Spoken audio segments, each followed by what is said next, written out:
Bueno, y arrancamos con ese primer tema, la revolución de los claveles.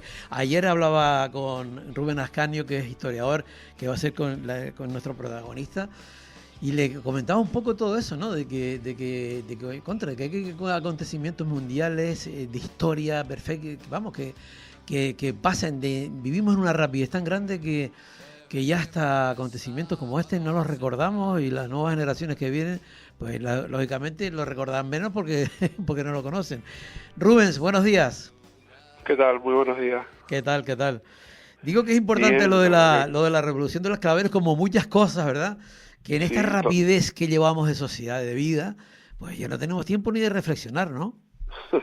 totalmente. Además, ahora que estamos en esa era de los contenidos en menos de 2 minutos, siempre se hace todo más complejo cuando son fechas que, como bien dice, marcan un antes y un después en el desarrollo de procesos políticos muy importantes en la forma en la que la propia sociedad portuguesa y el conjunto a nivel universal pues reacciona a esos momentos de tanto calado, ¿no? Claro, estamos viviendo lo que tú comentas, ¿no? Y que ya nos dicen, el otro día, y ahora continuamos con el tema de la revolución, el otro día estaba comentando, en la prensa salía un artículo de Juan José Millás, ¿no?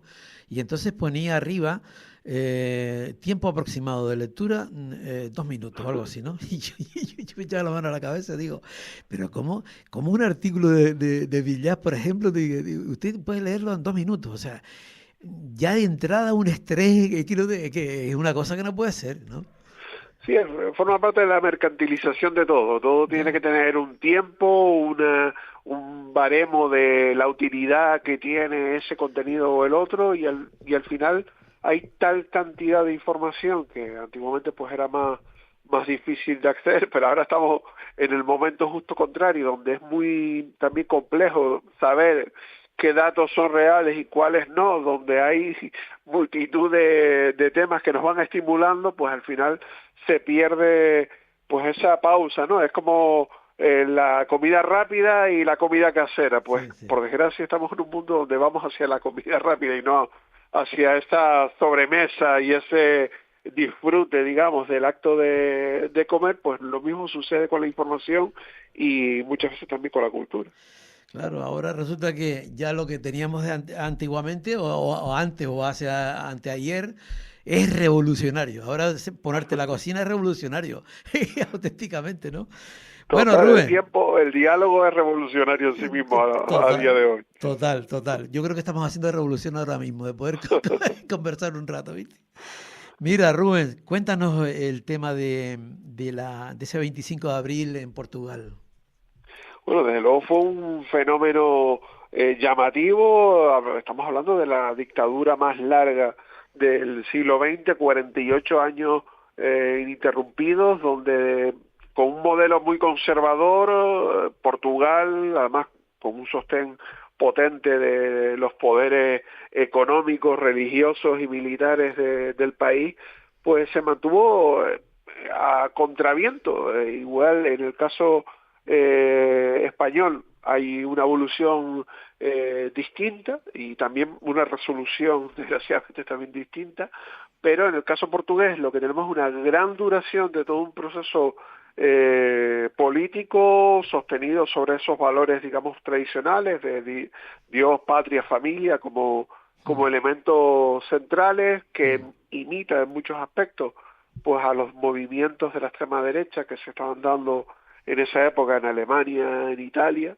y posteriormente también tendrá mucho vínculo con la dictadura española, y que va mutando, aunque mantiene a un montón de gente en exclusión. O sea, estamos viviendo en un país relativamente pequeño en tamaño y en población, que además tiene un gran espacio colonial en África y en algunos territorios de Asia, y que durante todo este tiempo va desarrollando una política muy autárquica, muy cerrada en sí mismo, donde en algunas ocasiones pues los cambios de la Guerra Fría y demás va a favorecer que no se cambie nada a Mm. nivel político en la propia Portugal, igual que pasó en España, y después donde esos procesos coloniales que intentan reconvertir y mantener, o sea, de hecho algunas de las últimas colonias africanas que logran su independencia son precisamente las colonias portuguesas, y se hace en un proceso de guerra brutal donde miles de jóvenes portugueses eran obligados a participar en el servicio militar en esos conflictos coloniales que tuvieron un nivel de violencia tremendo, y sobre todo para las poblaciones locales de esos países, de Angola, Mozambique, Guinea-Bissau, y que después también tuvo un efecto pues en el cambio político de forma tan inesperada, que fueron los propios militares los que favorecieron una vuelta a la democracia, que no suele ser el modelo habitual. Es decir, que fueron los propios militares los que se llegaron a mover para llegar a ese movimiento, ¿no? Claro, lo sorprendente de todo este proceso es que al final la maduración de una sociedad que estaba muy restringido, como suele ser habitual en las dictaduras, a nivel de comunicación, de información, estaba todo muy controlado, era difícil acceder a ciertos contenidos, había autores, músicos del mundo portugués que estaban totalmente vetados por parte del gobierno, y aún así, en esa experiencia traumática y un poco como si fuera el Vietnam de Portugal, ¿no? En esas guerras coloniales donde Portugal pues había decidido que, bueno, como ellos fueron casi los inventores del modelo de la expansión colonial atlántica, porque hay que reconocer que ya desde el siglo XV Portugal empieza a desarrollar todo un imperio colonial muy importante a través de esa circunnavegación de África. Ellos de alguna manera establecen que eso no son territorios coloniales, sino que son provincias de ultramar, algo parecido a lo que se intentó en otras realidades como la francesa, pero no le sale bien. En este caso, todo el proceso a partir de los años 60 y sobre todo ya en los 50, que da comienzo, digamos, una nueva era donde el derecho de autodeterminación de los pueblos se hace presente, hace que los países del continente africano y también de Asia pues tomen conciencia sobre sus derechos y su deseo de constituirse en entidades independientes, y eso provoca pues un choque total, a diferencia de Francia y de Reino Unido, que intentaron pactar procesos de independencia a través de referéndum. O sea, quizás el caso más dramático fue el de Argelia, donde fue una guerra tremenda porque había una gran población francesa residiendo en Argelia. De resto, en general fueron procesos pactados o acordados entre las autoridades coloniales y la población local. Portugal decidió ir por la vía armada y además utilizando todos los recursos a su mano, con apoyo en algunas ocasiones de potencias extranjeras, sobre todo Estados Unidos, porque veía que los movimientos independentistas estaban alineados con posiciones o ideales más cercanos a la Unión Soviética, y eso al final lo que hizo fue prolongar una situación donde prácticamente el 40% de la economía portuguesa, los recursos, digamos, principales del país, se destinaban al conflicto bélico, en una realidad donde la población pues tenía todavía pues un 30% de analfabetismo, donde el 80% de las personas no tenían acceso a servicios básicos de agua y luz, y que claro, esa contradicción, ese choque, donde mucha gente joven formó parte de ese ejército y empezó a reflexionar y a lograr pues a realizar, digamos, un avance a nivel ideológico sobre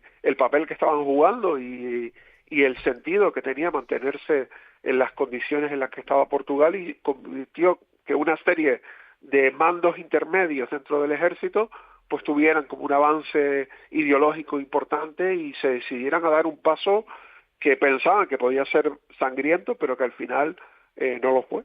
Y ese choque, Rubens, de ese sector progresista, digamos, ¿no? ¿Chocó contra el sector más conservador o cómo fue la historia? Pues sorprendentemente, cuando el dictador, estamos hablando, Salazar fue el dictador original que da el primer golpe que provoca el inicio de todo ese largo régimen dictatorial. Ya en los años 60 hay un cambio debido a problemas de salud del primer dictador, y aparece Marcelo Caetano, que parecía un perfil más reformista, pero a la hora de la verdad pues se dedicó a sostener ese modelo tradicional y ese orden muy sustentado en los valores más conservadores, y al final todo ese aparato pues llega un momento que colapsa, porque realmente hay que recordar que en el año 73 también está en un momento de crisis global importante con el tema del petróleo, la escasez y los conflictos bélicos que había en medio planeta, que podíamos asimilar un poco a la época actual, y en esa suma de circunstancias hacen que pues al final gente se decida a tomar una vía peligrosa, porque evidentemente podía haber tenido consecuencias fatales para muchos de esos coroneles, capitanes que formaron parte del sector que decidió movilizarse en ese 25 de abril del año 74, y cuando el dictador Marcelo Caetano intenta de alguna manera reorganizar, viendo que se venía una situación de cambio y que tenía que tirar, digamos, de los mandos de las fuerzas gubernativas, pues encontró que prácticamente no tenía ningún apoyo, o sea, no encontró nadie que le quisiera apoyar o respaldar en la demanda de salir a la calle a defender la dictadura. Al final la dictadura cae en un proceso en 24 horas prácticamente, donde se negocia cuando llegan esos capitanes de abril, llegan a rodear los edificios gubernamentales, pues negocian la salida pacífica del dictador. Solo hay un tiroteo, o sea, estamos hablando de que toda esa revolución de los claveles se hace con 5 víctimas mortales, que fue un grupo reducido de militares cercanos a la dictadura, que abrieron fuego contra ciudadanos que estaban en una de las plazas de Lisboa, y de resto prácticamente pues no hubo incidentes mortales. Fue una revolución donde esa imagen icónica, ¿no?, de los fusiles con un clavel rojo saliendo de su boca, pues representan pues esa voluntad de generar un cambio pacífico y un cambio hacia un modelo democrático, donde además con muchísima participación. El otro día uno de los historiadores que ha estado trabajando sobre este tema calculaba que cerca de 10 millones de portugueses participaron en los procesos de debate a través de los distintos territorios del país sobre cómo tenía que constituirse el nuevo tiempo político. O sea, fue muy, muy activa esa participación política. No solamente fueron a votar, sino que además participaron en el modelo de desarrollo del país que querían conseguir. Y al final, pues eso fue un tránsito donde los militares no se aferraron al poder, algunos que tenían ideales muy avanzados, que incluso querían ir hacia un modelo más del socialismo avanzado o socialismo clásico, pues al final decidieron respetar el resultado de las elecciones, promover procesos donde los partidos políticos que han estado en los últimos años, sobre todo en el poder en Portugal, pues tuvieran ese peso que la sociedad había decidido que tuvieran, y promover un cambio que a diferencia del de España, que fue un cambio pactado con los que habían promovido y mantenido el golpe, y donde de alguna manera pues se tuvo que transigir a la hora de mantener todas las estructuras del anterior modelo y evidentemente no hacer ningún tipo de... Que todavía sigue, digamos. Sí, no ha variado a nivel mucho. Incluso judicial, no hubo ningún proceso, no hubo cambios significativos.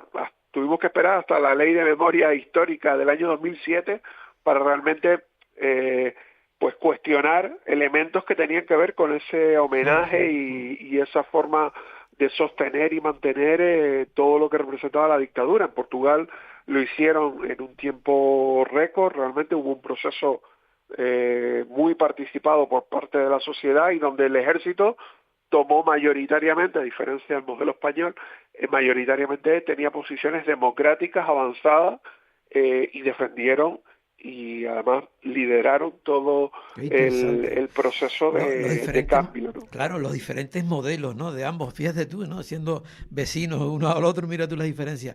Yo antes estabas comentando un tema que creo que es muy importante porque mucha gente que habrá visto, me imagino que sí, ¿quién no ha visto ese póster que durante tantos años nos acompañó, ¿verdad? De esa niña con el fusil y el clavel, ¿no?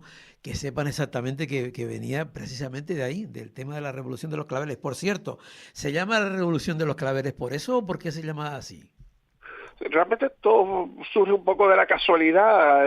En estos días se ha hecho incluso algún reportaje hablando de esa vendedora de flores que se acerca a un militar, le dice, bueno, ¿qué está pasando? Porque, claro, de la noche a la mañana, eso fue en la madrugada del 24 al 25 de abril, los militares aparecen en las calles, nadie sabía muy bien qué estaba pasando, el ejército no era un ejército profesional, sino seguía el modelo de servicio militar obligatorio, parecido a la mili, donde por tanto eran jóvenes de los distintos pueblos y ciudades de Portugal que estaban allí un poco a la expectativa, sin saber muy bien cuál era el camino que se abría a partir de esa fecha.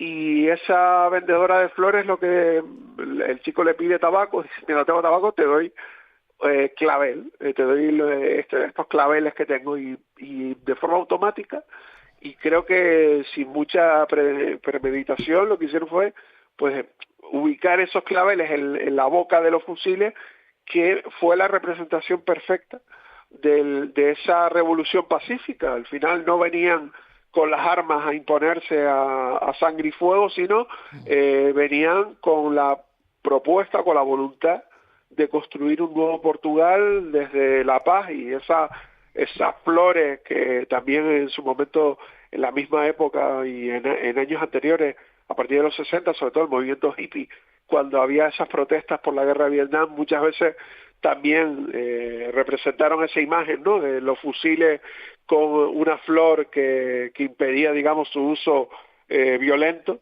y eso al final se ha convertido en el elemento icónico de la revolución. Todavía cuando uno va a Portugal o ve algún reportaje, se ven esos murales y representaciones del fusil. Te lo puedo asegurar con los claveles, ¿no? Te lo puedo asegurar que es así. Estuve hace unas semanas en Portugal y efectivamente me llamaba la atención que después de tantos años ver murales, en este caso era del Partido Comunista Portugués y tal, recordando todavía eso.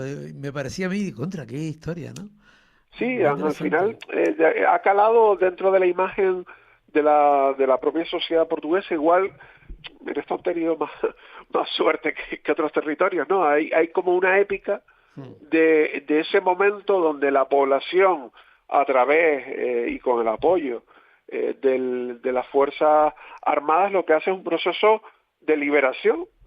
No se vive como, digamos, un pacto con la dictadura, sino es un proceso donde hay un cambio, igual que sucede en Francia, en Italia, donde hay días, ¿no?, donde se conmemora y hay una visibilidad muy clara de todas esas personas que participaron en la resistencia a situaciones de dictadura o situaciones de violencia, y que formaron parte de movimientos antifascistas o movimientos por la libertad en los distintos aspectos. Esa diferencia pues es fundamental, y de hecho hay muchos elementos de esos murales históricos de la época de la Revolución de los Claveles y que se han mantenido en la lógica colectiva, que forman parte de los conocimientos que se enseñan en los colegios, y que hay de alguna manera pues una convivencia con esa parte y un orgullo sobre esa parte de la resistencia activa de la población,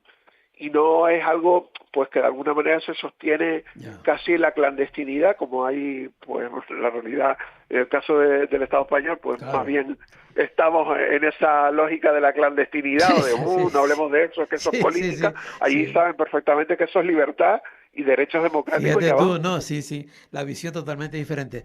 Rubén, se nos fue el tiempo. Otro día te llamo, quiero hablar a ver cómo está el tema de, en fin, de lo que se está llevando ahora con el tema de la izquierda, la unidad, cómo está la situación. Otro día te llamo y hablamos del asunto, a ver cómo está la cosa, ¿vale? Encantadísimo. Bueno, gracias y hasta siempre. Gracias a ti, un saludo.